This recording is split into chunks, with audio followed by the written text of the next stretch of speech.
Deadlock on Capitol Hill. That's where we are. 4 days in, 12th round of voting, and still no Speaker of the House.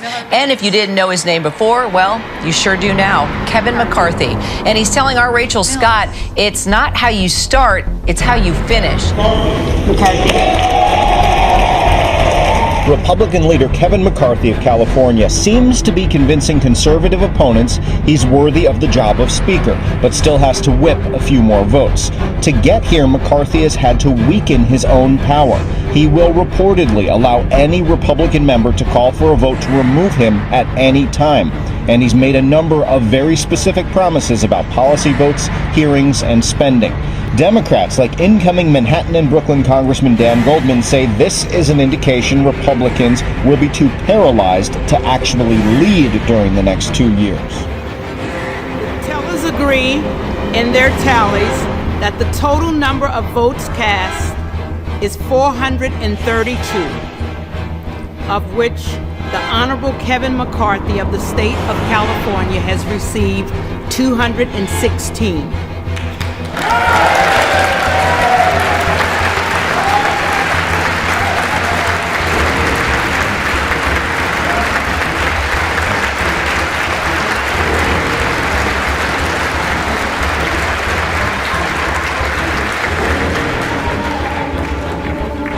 The Honorable Hakeem Jeffries of the state of New York has received 212.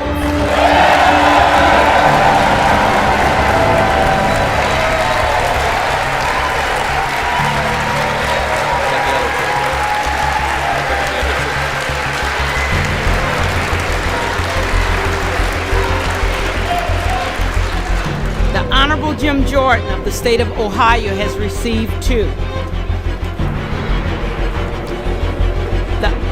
The Honorable Andy Biggs of the state of Arizona has received 2.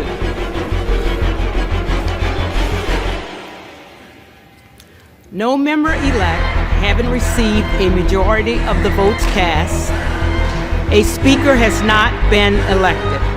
Votes cast is 428, of which the Honorable Kevin McCarthy of the state of California has received 216.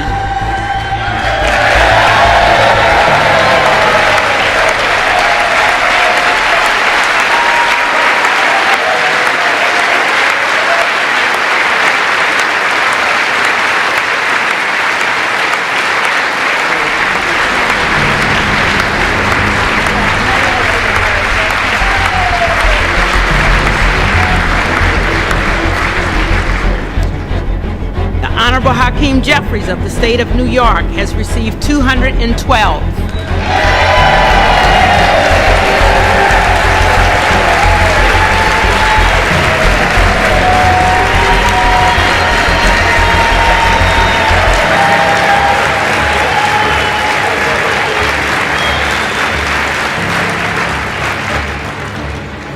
With 6 recorded as present.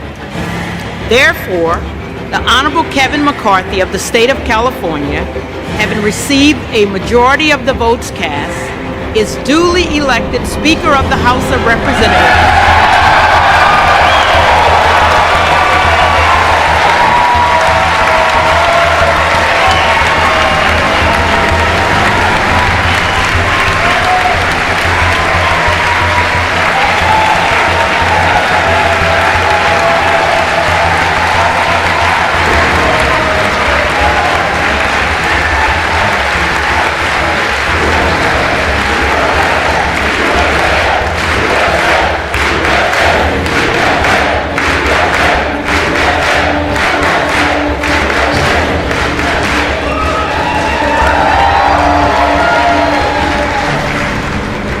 Was easy, huh?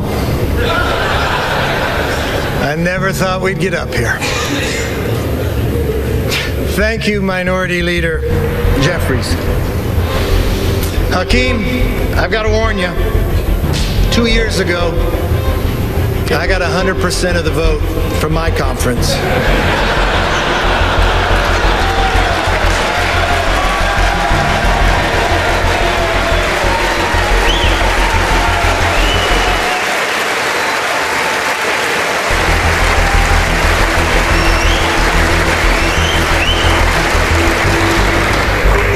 There's somebody else I want to thank.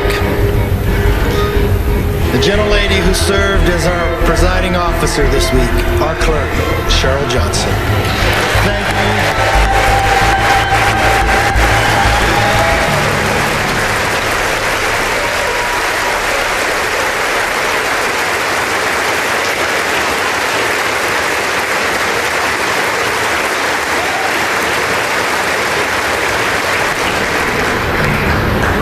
You know, my father always told me, it's not how you start, it's how you finish.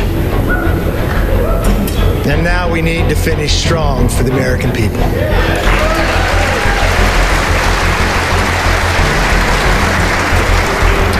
You know, if a son of a fireman and a grandchild of immigrants can rise to the highest position in the most important legislative body in our country, and if my colleague, Hakeem Jeffries, with his life story, can rise to lead his party, then opportunity and democracy still thrive in America.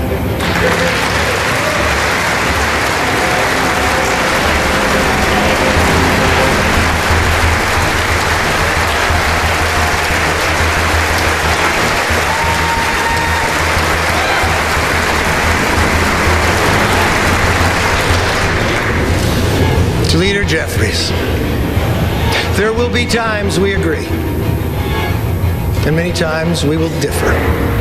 I promise our debates will be passionate, but they will never be personal. That's my commitment to you.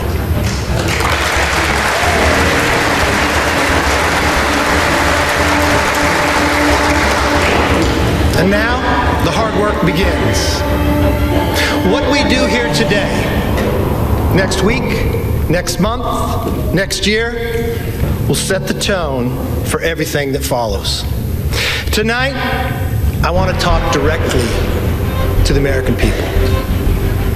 As Speaker of the House, my ultimate responsibility is not to my party, my conference, or even our Congress. My responsibility, our responsibility, is to our country.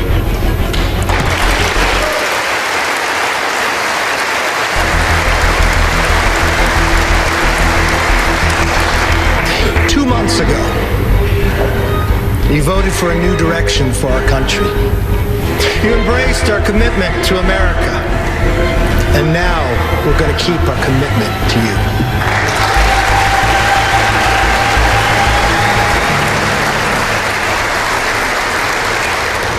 It's a commitment for an economy that's strong, where you could fill up your tank of gas and feed your family, where paychecks grow and not shrink. It's a commitment for a nation that's safe, where communities are protected, law enforcement is respected, and criminals are prosecuted.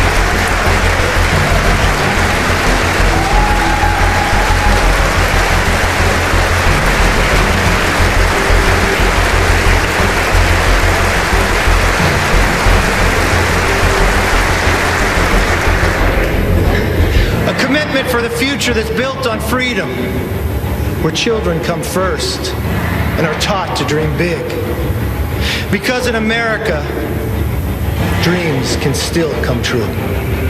A commitment for a government that is held accountable, where Americans get the answers they want, need, and deserve. Our system is built on checks and balances. It's time for us to be a check and provide some balance to the president's policies.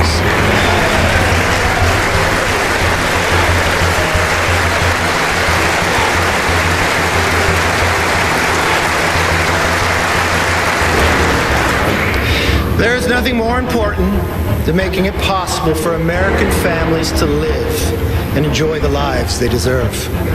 That is why we commit to stop wasteful Washington spending, to lower the price of groceries, gas, cars, housing, and stop the rising national debt.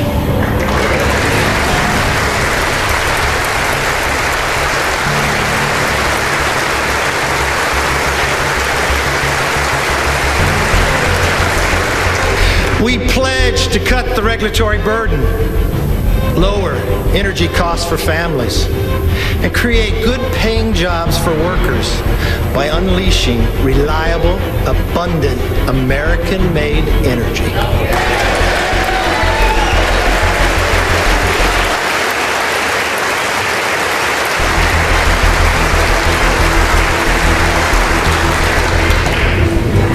I know the night is late, but when we come back, our very first bill will repeal the funding for 87,000 new IMs.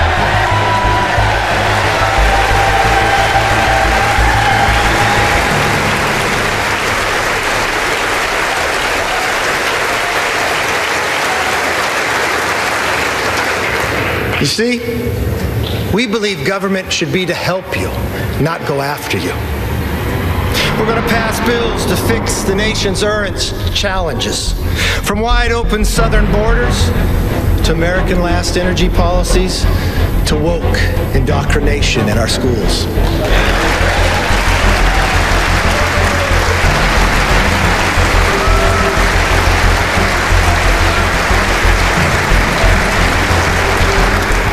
We'll also address America's long-term challenges, the debt, and the rise of the Chinese Communist Party. Congress must speak with one voice on both of these issues. This is why we will end wasteful Washington spending. From now on, if a federal bureaucrat wants to spend it, they will come before us to defend it.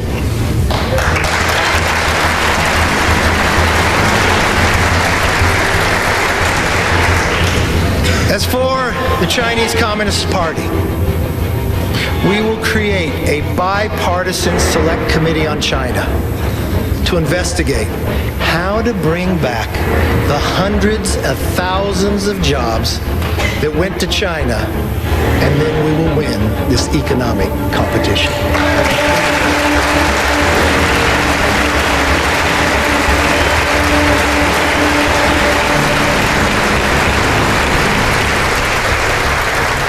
Now, speaking of committees, we will hold the swamp accountable.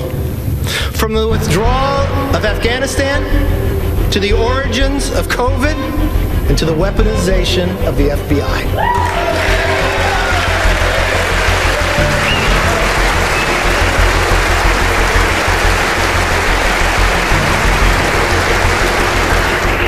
Let me be very clear. We will use the power of the purse and the power of the subpoena to get the job done.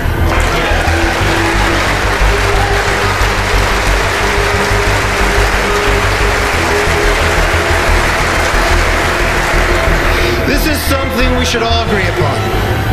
We will stand up and speak out for the backbone of our economy, the hard-working taxpayer.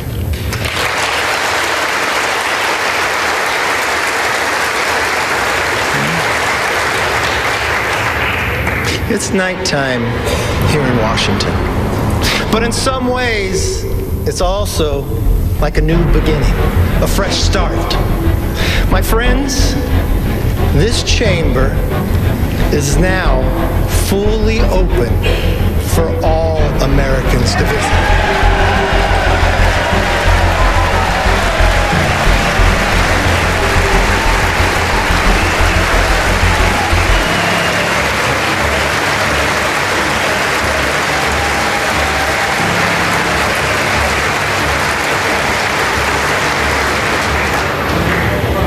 I want to give all Americans a personal invitation. You are welcome to see this body at work. No longer will the doors be closed, but the debates will be open for you to witness what happens in the people's house.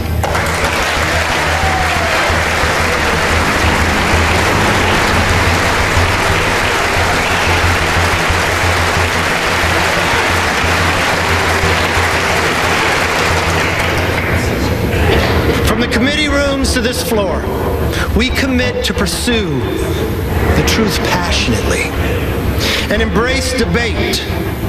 No more one-sided inquiries. Competing ideas will be put to the test in public so that the best ideas win.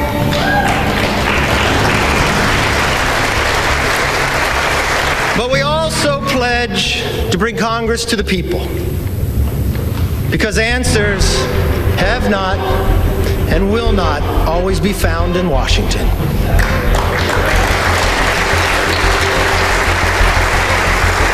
That's why one of our very first hearings will be held on the southern border.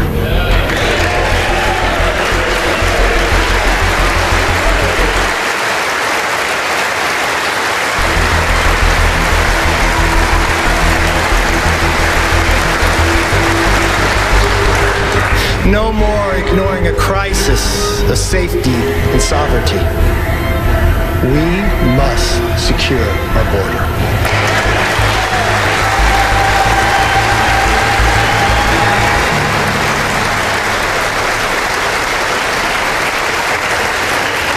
We must get America back on track. Now, on a personal note, to my family, here and at home, to Judy, Megan, Connor, Emily, my brother Mark, Monica, Zach, and yes, my mom, Bert. I am where I am because you are who you are.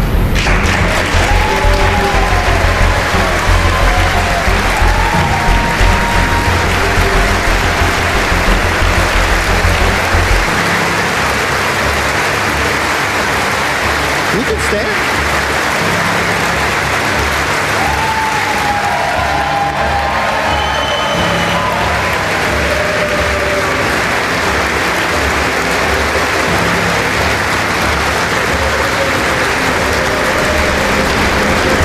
I'd also like to thank my constituents in California's Central Valley. Yes, and especially my hometown of Bakersfield. I don't know if you're familiar with music, but as Buck Owens sings, how many of you that sit and judge me have ever walked the streets of Bakersfield?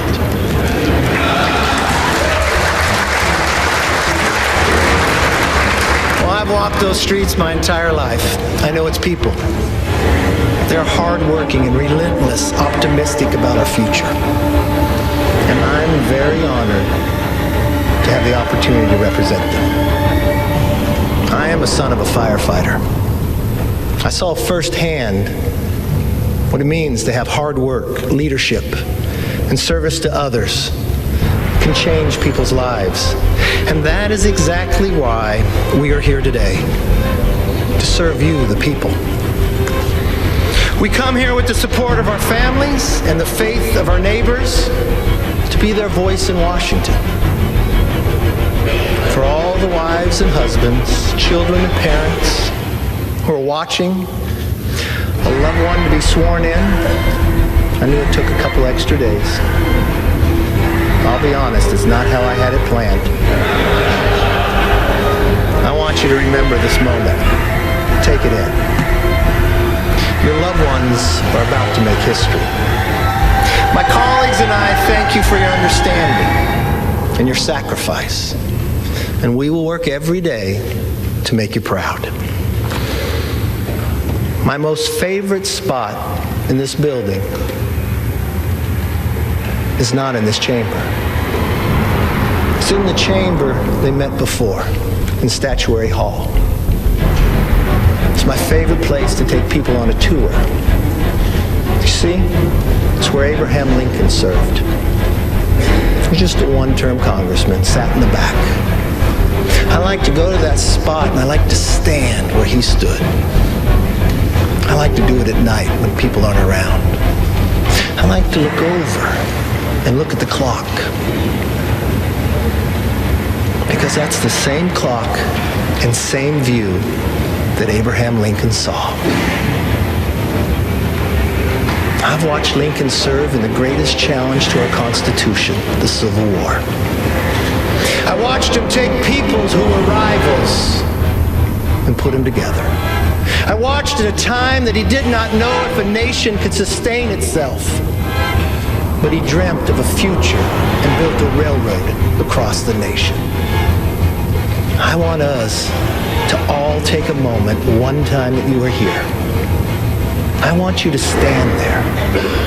I want you to look. And I want you to think, if America could do it then, we can do it now one more time.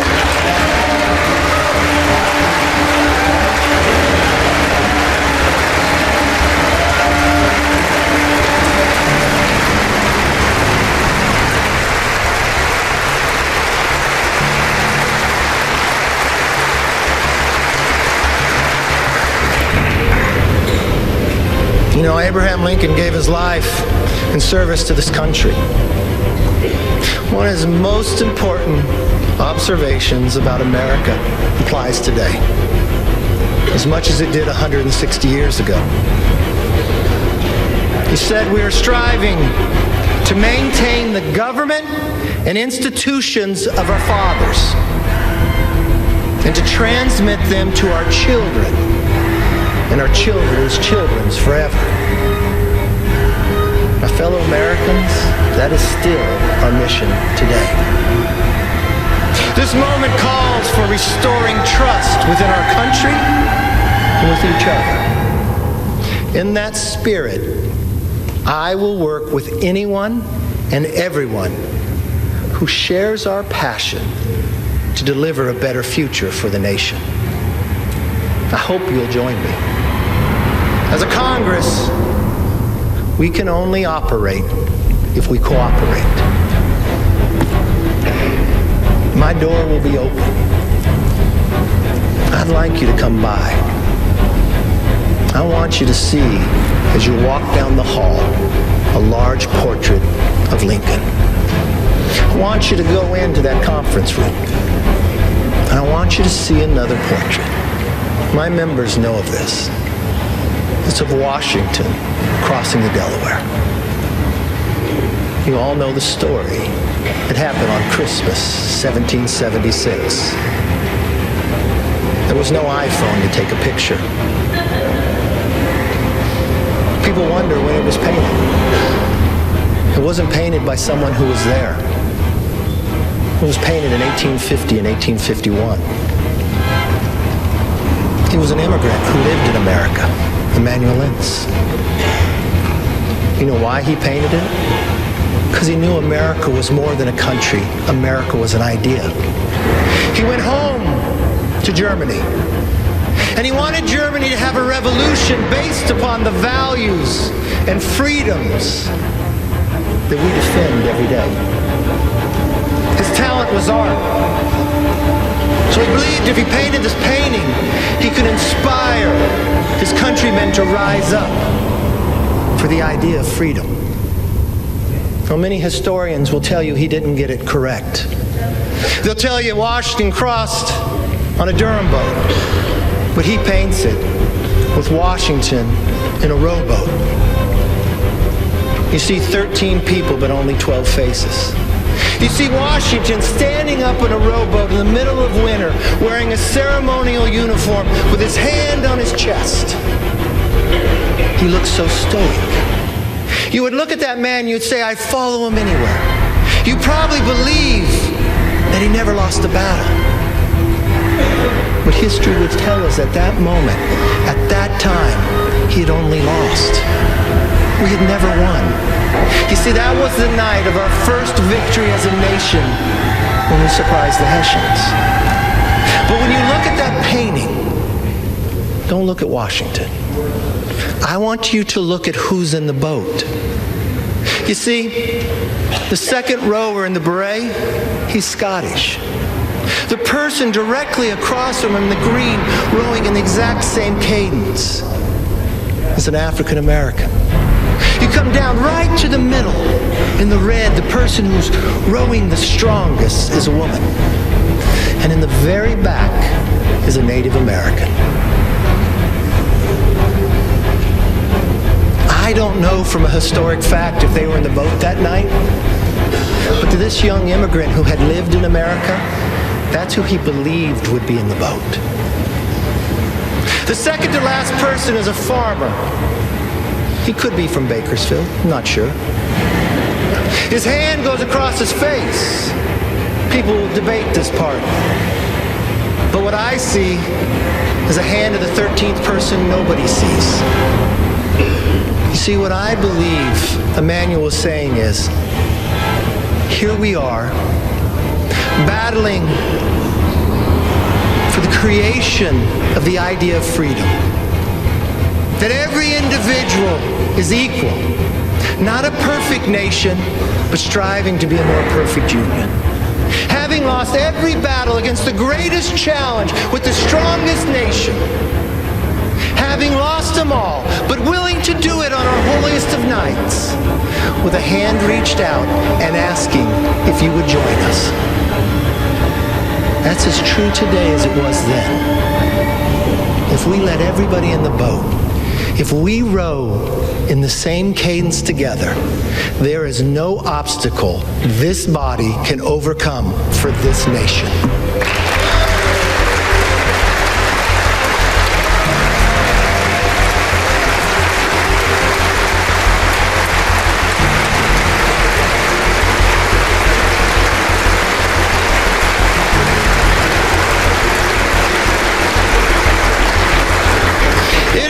For us to be the voice and worthy of their vote. Let me close with this. I may not know all of you, some of you are new, but I hope one thing is clear after this week. I never give up.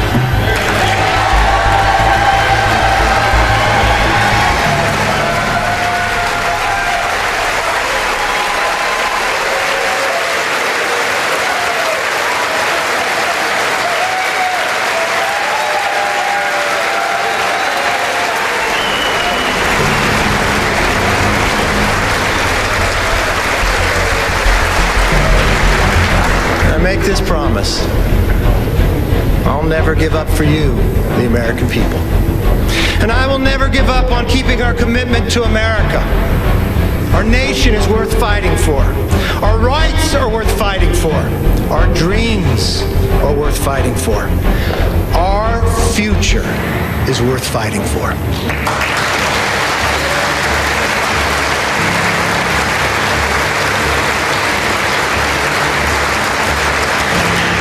Therefore, with love for this country and charity for each other, let us now take our oath and be worthy of the office on which we are about to enter. God bless everybody in this chamber, and God bless America.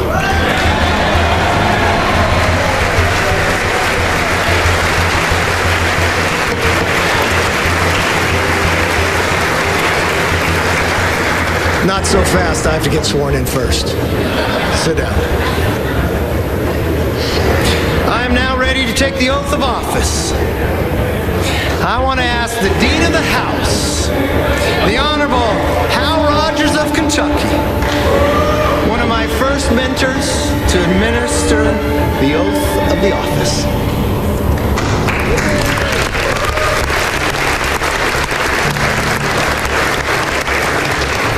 First, we want to offer a bipartisan congratulations to the gentleman from California.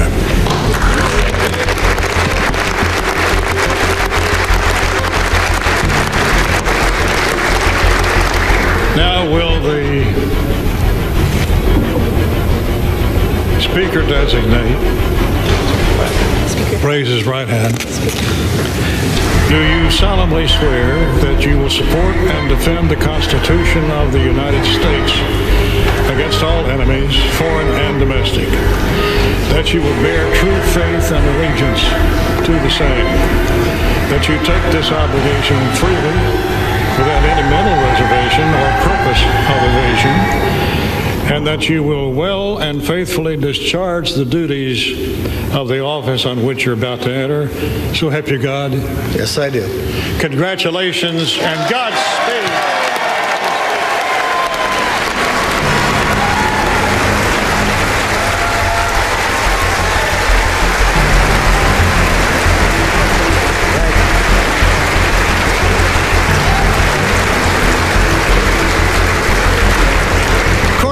President, the chair will swear in the members-elect en masse. The members-elect will rise. The chair will now administer the oath of the office. All members-elect will raise their right hand. Do you solemnly swear or affirm that you will support and defend the Constitution of the United States against all enemies, foreign and domestic? That you will bear true faith and allegiance to the same? That you take this obligation freely without any mental reservation or purpose of evasion? And that you will well and faithfully discharge the duties of the office on which you are about to enter, so help you God. Congratulations. You are now members of the 118th